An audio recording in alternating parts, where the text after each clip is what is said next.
বিসমিল্লাহির রহমানির রহিম। আদম আলাইহিস সালাম হতে হযরত মুহাম্মদ সাল্লাল্লাহু আলাইহি ওয়াসাল্লাম এবং যত পীর ওলি গাউস কুতুব সকলের পায়ে ভক্তি এবং সালাম রেখে আজকে মানুষই শয়তান, মানুষই আল্লাহ এই প্রসঙ্গে কিছু আলোচনা রাখার চেষ্টা করব। মানুষ কিভাবে শয়তান হয়, আবার মানুষ কিভাবে আল্লাহ হয়, তাই আজকে আমরা কোরআন থেকে বিষয়গুলো একটু জানার চেষ্টা করব। মানুষই শয়তান, সূরা নিসার 136 নম্বর আয়াত। যারা আল্লাহর ফেরেশতা, কিতাব, রাসূলগণ এবং শেষ দিনকে অস্বীকার করে তারাই কাফের।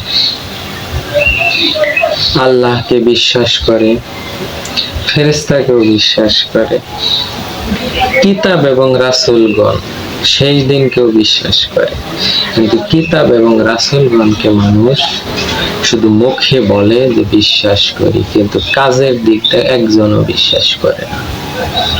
যেমন কোরআনে বলছে যৌথক যেটা জুলুম করা হারাম, মানুষের উপর জুলুম করা এটা হলো হারাম। আল্লাহ পাক সরাসরি কোরআনে হারাম ঘোষণা করে দিয়েছে, কিন্তু বর্তমানে মানুষ অহরহ হারাম কাজ করতেছে। দেনমোহর পরিশোধ না করা পর্যন্ত কোনো যুবক বিয়ে করতে পারবে না, আল্লাহ পাকের নিষেধ। দেনমোহর পরিশোধ করে বিয়ে করতে হবে, কিন্তু সমাজে দেনমোহর তো পরিশোধ দূরের কথা, যৌতুক নিয়ে বিয়ে করে। একটা মেয়ে বিয়ে করার সময় মেয়ের বাবার কাছ থেকে গরুর মতো দাম দর করে বিয়ে করতেছে।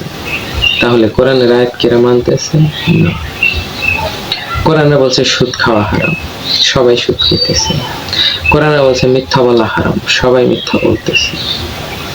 তাহলে আজাজিল ফেরেশতা 9.5 লক্ষ বছর ইবাদত করেছে, একটা হুকুম আল্লাহর অস্বীকার করেছে, আমার আদম কাবায় সিজদা করো।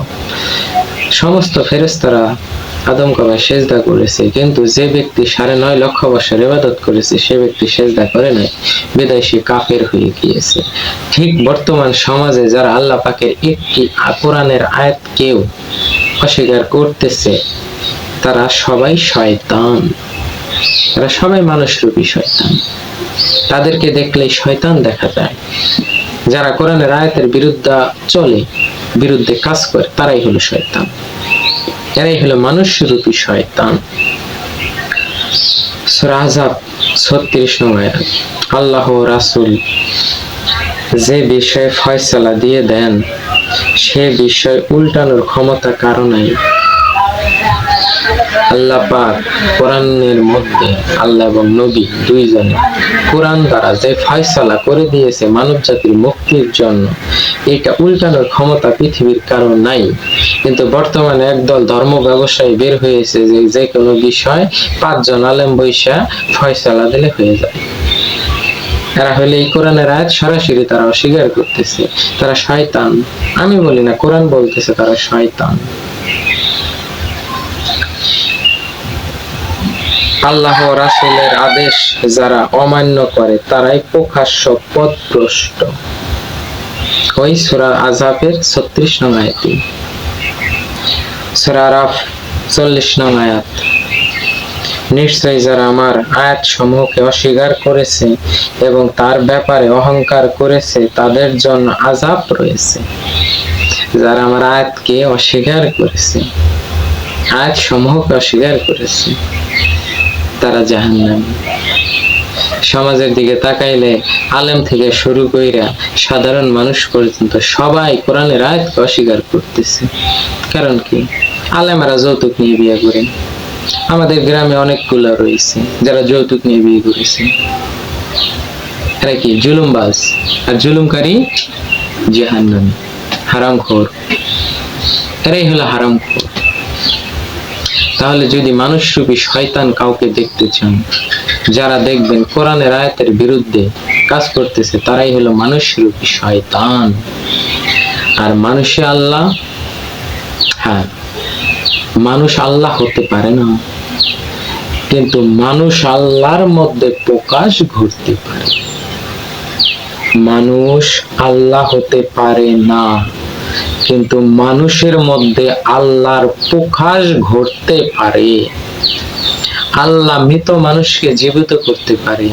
তাহলে শাহজালাল, শাহপরাণ, যত আল্লাহর ওলি আছে সবাই মৃত মানুষকে কিভাবে জীবিত বানাইলো? শাহজালাল ইয়ামানি আল্লাহ না, কিন্তু আল্লাহ শাহজালাল ইয়ামানির মধ্যে প্রকাশ ঘটেছে, বিকাশিত হয়েছে, আল্লাহর গুণে গুণান্বিত হয়ে গিয়েছে, আল্লাহর রঙে রঙিন হয়ে গিয়েছে। সেহেতু আল্লাহ যা করতে পারে ওই মানুষ তখন তাই করতে পারে। মানুষ কখন আল্লাহ হতে পারে না, কিন্তু আল্লাহ পাক মানুষের মধ্যে প্রকাশ ঘটে, আর তারাই হয়ে যায় ওলি আল্লাহ, তারাই ওলি আল্লাহ। এ কারণে আল্লাহ পাক বলেছে সূরা তওবার 119 নম্বর আয়াত, তোমরা সত্যবাদীদের সাথে থাকো সর্বদাই। সত্যবাদীদের সাথে থাকতে বলতেছে। আর সত্যবাদী কারা? যারা গুনাহ করে না, তারাই সত্যবাদী। আর যারা পরিপূর্ণ সত্যবাদী তারাই হলো ওলি আল্লাহ। এরকম অসংখ্য কোরআনের আয়াত রয়েছে। আমরা যেন প্রকৃতপক্ষে সত্যবাদীর পক্ষে থাকতে পারি, সত্যবাদীদের যেন সাথে থাকতে পারি, ওলি আল্লাহদের যেন আমরা ভালোবাসি। আল্লাহ বলতেছে সত্যবাদীদের সাথে থাকার জন্য ধর্ম ব্যবসায়ী হারামখোর মোল্লা কইতাছে আঙ্গরে টেহা দেও, ইমামতি কইরা টেহা, ওয়াজ কইরা টেহা, নামাজ পড়াইয়া টেহা। প্রত্যেকটা ক্ষেত্রে ধর্ম ব্যবসায়ীরা শুধু চায় টাকা, আর আল্লাহর ওলিরা কখনো কিচ্ছু চায় না, তারা শুধু দিয়ে যায়। আল্লাহর ওলিদের দরবারে মানুষ অসংখ্য জিনিসপাতি দেয়, কিন্তু আজ পর্যন্ত দেখলাম না চাইলু যে আমার দরবারে এই জিনিস দাও, আমার এই জিনিস দাও। চায় না, ইচ্ছাকৃত ভাবে তাদেরকে মানুষ দেয়। আর ধর্ম ব্যবসায়ী হারামখোর মোল্লারা সব সময় চায় আঙ্গরে দাও, 1 ঘন্টা বয়ান করে টাকা দাও 2 লাখ। এরা হইলো হারামখোর, এদের থেকে সব সময় দূরে থাকতে হবে। এরা হইলো মানুষ রূপী শয়তান। কারণ এরা কোরআনের আয়াত অস্বীকার করছে। সূরা বাকারার 41 নম্বর আয়াত আল্লাহ পাক বলেছে, যারা কোরআনের আয়াতের বিনিময়েও 1টি পয়সা গ্রহণ করলো ওরাই হারামখোর। যারা কোরআনের আয়াতের বিনিময়ে টাকা রোজগার করতেছে এরা সবাই এই কোরআনের আয়াতকে অস্বীকার করতেছে। সে তোরা শয়তান, মানুষ রূপী শয়তান। তাই মানুষই শয়তান, মানুষই আল্লাহ, ওলি আল্লাহ। আল্লাহ পাক আমাদের যেন প্রকৃত কোরআনের সঠিক বুঝ দান করেন। এই বলি আমার কথা শেষ করছি। সবাই ভালো থাকবেন। আসসালামু আলাইকুম ওয়া রাহমাতুল্লাহি ওয়া বারাকাতুহু।